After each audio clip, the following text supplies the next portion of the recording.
Parker Kingston was reportedly participating in BYU football practice the other day, using their facilities and participating in on-field training exercises. This is Newbie Sports. All right, I keep saying I'm going to provide an update on Parker Kingston. Here's my update. I want to start out, I've made a couple drafts of this, but I really wanted to start out by clarifying a few things about my last video, because that was the largest video that this channel has ever received, and I'll link that down in the description if you want to see my thoughts on that. Some of the comments were like, why aren't you talking about what the charges are? Why aren't you talking about what the charges are? Well, I do have to kind of censor some of the words that are on there. I have 20 subscribers right now. If I mention the words that the trials, that the charges were, this video would receive significantly less reach than it already has. And no one would be able to see this video. So I YouTubeify the charges because YouTube is really, really dumb about what actual words that can come out of your mouth are. So, yeah. Another reason why I'm not physically saying what the charges are is because all of you know what the charges are. This is the most covered case in BYU sports right now, is the Parker Kingston situation. So all of you know what the charges are. I'm not going to say them out loud because YouTube will hurt this channel if I say them out loud.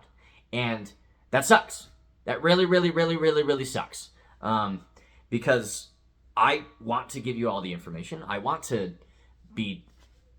Yeah, I want to give you all the information and I want free speech. But YouTube doesn't value that. And so because my channel's already small, I could get some kind of penalty if certain things are on this channel. And so I'm really careful about the words that I actually say. So that's why I didn't explicitly say word for word what the legal definitions, what the legal terms for the charges were, and I YouTubeified it by saying felony SA, because I want you guys to be able to hear my thoughts, and I want to be able to grow this channel and get some kind of reach on it. So until YouTube decides that they're going to support free speech again, I got to be careful. I got to play within the rules that are in the system. And if I'm wrong about what those rules are, I'll come to that understanding as I build this channel. But I don't want to wreck this channel before it even starts. That was a longer explanation than that really needed, but I wanted to be quite clear about that. Another thing that was brought to my attention is I did kind of talk about it like it was already a done deal. I said, you wrecked your life, bud. You wrecked your life. And even if he is innocent of all charges, he did kind of wreck his life. He went to BYU. He made the agreement that he would not participate in premarital sex. And that's different than not drinking. That's different than not having a beard. That's different than a lot of the other things that are on the honor code. Not participating in sexual relations before marriage seems like one of the easiest things that can possibly be expected on the honor code list. And now you have been expelled from BYU. So we'll get to the BYU part in just a minute. But even if he's innocent of all these charges, he has wrecked his life because he got kicked out of BYU. Because he didn't agree, he didn't fulfill his end of the agreement that he signed when he came to BYU. Now my brain's thinking that I said UVU at some point, and if I did, because I'm wearing my UVU bowling shirt, feel free to roast me in the comments. But I still think that Parker Kingston wrecked his life. I still think he ruined his life, even if he's innocent of everything he's being accused of. And I'm just realizing I'm not actually listening to anything, so I'm going to take that out of my ear. Yeah, feel free to roast me in the comments. But those are kind of the main things. He is innocent until proven guilty. And he cannot be proven guilty if a trial never happens. And so he is presumed innocent until he is proven guilty. And so I need to be a little bit more careful about how I talk about that as well. He still wrecked his life because he broke the rules. And I'm not going to hide the ball anymore. He's not coming to BYU for football. He's done. He's been expelled from the university. He is done. He is not going to be participating in BYU football. No matter what happens. We'll get to the charges. We'll get to the case in just a minute. But this reported incident of him participating in practice at BYU, that wasn't actually true. He was at BYU and he was in the facilities and he did do things on BYU campus with BYU players and stuff, but all of those things were independently organized and were not run through BYU specifically. So BYU's been fairly tight-lipped about that, and they've said that's all that we're saying on this. This was not a sanctioned event by BYU. This was not a team practice. This was not any of that stuff. So we're gonna just stop talking about that. And that's kind of frustrating in a lot of ways because you want to be like, oh, what are the details? What happened? How is this even possible to happen? Because he does have, he's been accused of felony SA, and there's a lot of like problems that PR wise that go into affiliating with him at this time. That being said, he is to be presumed innocent until proven guilty. So what do you do? And this is where some transparency would go a long way. But I also understand why they're not being transparent, because back-to-back years of sexual scandals within the BYU athletic department, they got to be really careful about what they say. Just like I got to be really careful about what I say. They got to follow their rules. I got to follow my rules. All that kinds of stuff. Yes. Wish I could edit that part out. The rules that I have to follow are nowhere near as strict or stringent that BYU has to follow, or Parker Kingston for that matter. But yeah, Parker Kingston was on BYU campus. It was not an organized BYU event, or at least that's what they're saying. So now it comes to the trial. So Parker Kingston's trial has been dismissed without prejudice. So what that means is this trial is done. This case is done. No case is done ever, period. So what happened with this case is the prosecution was taking way too long to come up with a trial date. And that might have been on the plaintiff, that might have been on the prosecutor, that might have been a whole bunch of different things going along with the system. But the long and short of it is Parker Kingston has the right to a speedy trial. And the speedy trial didn't happen. He's been under scrutiny for quite a while, for several months now. Since what, February? No, the bowl was in February. So what, April? So 2 months plus now. He's been under extreme public scrutiny. He has a right to a speedy trial, and there was no prospects of when a trial was going to happen. And so these charges, this case was dismissed, and it was dismissed without prejudice, meaning it can be brought again.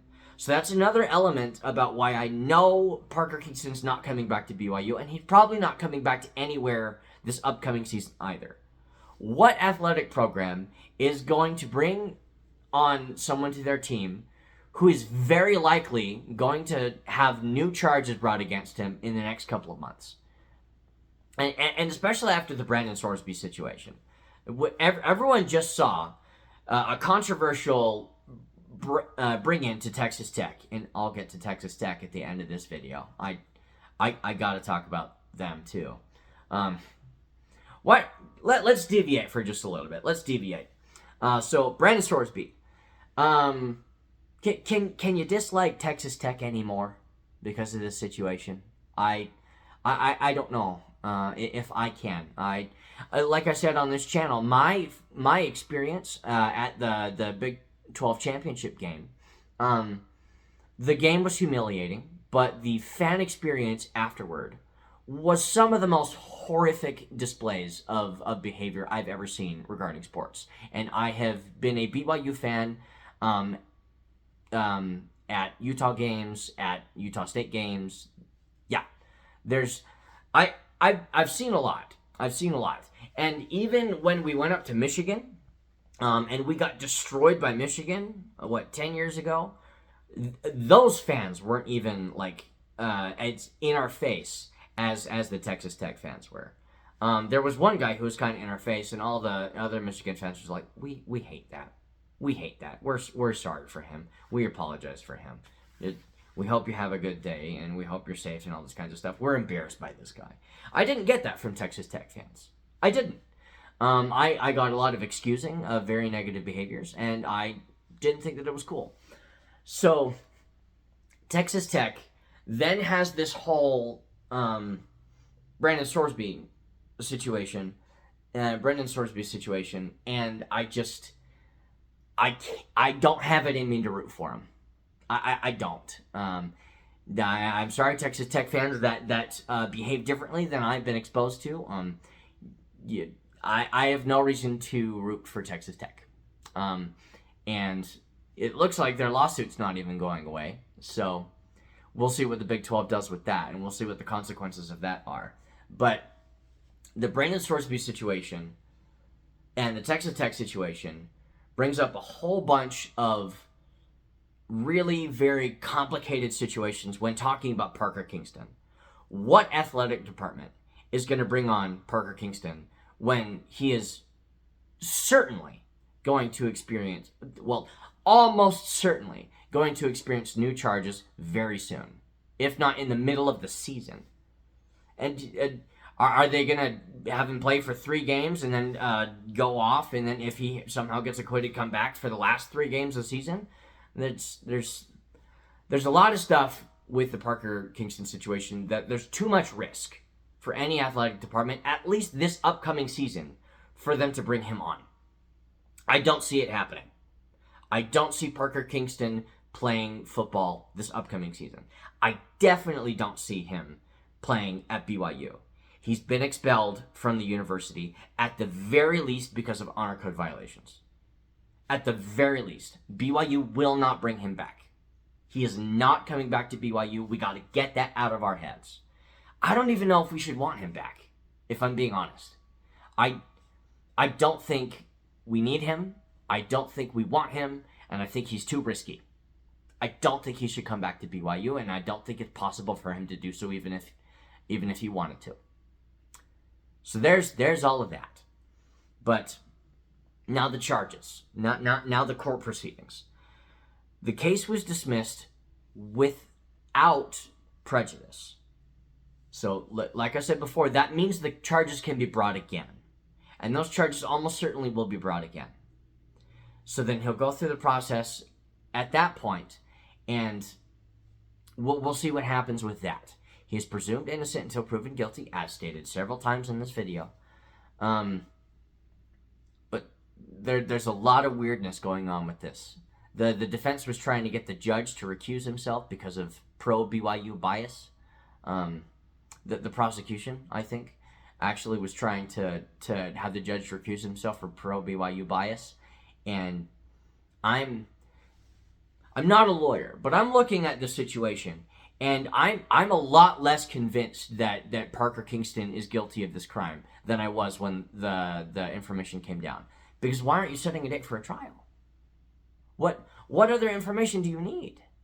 Why are we trying to get the judge to recuse himself? Why are we trying to get the judge kicked off? Why are we not setting a trial date? So there's all of that kinds of stuff that goes into maybe there's not enough evidence to pursue a case with Parker. Maybe there's not enough evidence to convict him at the very least, and maybe he's acquitted. But he's not cleared. He almost certainly will have more charges coming up against him. So any BYU fan who's just like, oh, Parker Kingston's cleared of all things, he's acquitted, all this kinds of stuff, he's going to play again this upcoming season. No. You don't understand what's going on. You don't understand the proceedings. Yeah. His case wasn't thrown out. This case was thrown out. If his case was done and over with, it would be dismissed with prejudice, meaning it cannot be brought forth again. But, yeah, Parker Kingston's still got a long road ahead of him, and I don't think college football is part of that journey. But what do you guys think? Do you like my takes? Do you find my takes helpful? Do you find this information presented to you interesting, or had you heard this before? Let me know what you're liking and what you're not liking down in the comments below. And please feel free to subscribe to the channel. Please subscribe to the channel. We're trying to grow. We're trying to get to the monetization. And we're trying to bring you guys good content. Once we get to the point where we can pay the bills, then we can get a lot more editing into place. We can get a lot higher quality than just me sitting and staring at my camera. And we'd love to get to that point, and it only happens with your guys' support. So please like, subscribe, and share comments on my thoughts. If I missed anything, I would like to know about that as well. Bring that to my attention down in the comments as well. This has been Newbie Sports.